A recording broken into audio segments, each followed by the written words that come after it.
Да, я понимаю, сестра, я вот... Моя дочка, да, не учится. Lekin она... Ay kelin, nima deyapsiz bu odam tog'dan valdirab? Oyijon, kurator bilan rus tilida gaplasha olmayapman. Ha, o'qimagan sharmanda. Olib keling o'zimga o'zim tushuntiraman. Алло. Ой, здравствуйте, Татьяна Валдреевна. Как дела? У нас все нормально. Ну, что случилось, а? Ой, sharmanda. Ay kelin, siz o'zi bir maktabda o'qiganmisiz? O'qiganman, oyijon, faqat unaqa yaxshi rus tilini bilmayman-da. Ana, prepuzdan o'rgansangiz bo'ladi-yu. Prepuz nima, oyijon?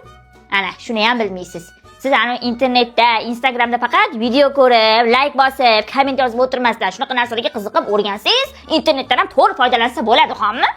Xo'p, prepuz aytib bering, oyijon. Oling qo'lingizga telefonni, hozir tushuntiraman.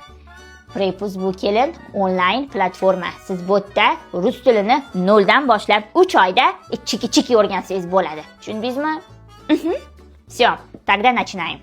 Ha, man Prepuz platformasida rus tilini o'rganishni boshladim. Man esa yangi intensiv deb nomlangan o'quv kursini tanladim. Bu kurs boshqa kurslarga qaraganda ajralib turadi. Nimaga deysizmi? Chunki bunda mentorlar ishlaydi va haftasiga 6 kun 2 mahaldan jonli onlayn dars o'tib berishadi. Agar ertalabkisiga kira olmasangiz, boshqa vaqtdagi darsga bemalol kirishingiz mumkin. Keyin har bitta o'quvchiga bittadan nazoratchi qo'yiladi. Darslarni bajarmasanglar, mavzuni o'zlashtirmasanglar, sizlarga ikkinchi darslik umuman ochib berilmaydi. Platformaning ichida 93 ta video darslik, 182 ta test va mashqlar, mavzuga oid lug'atlarni ham yodlasangiz bo'ladi. Ushbu havola orqali kirsanglar, mana obunachilarimga chegirma qilib berishadi. Endi men rus tilini o'rganib, bemalol qizimga darslarini qildirsam bo'ladi. Rahmat sizga, oyijon. Vek живи, vek учись.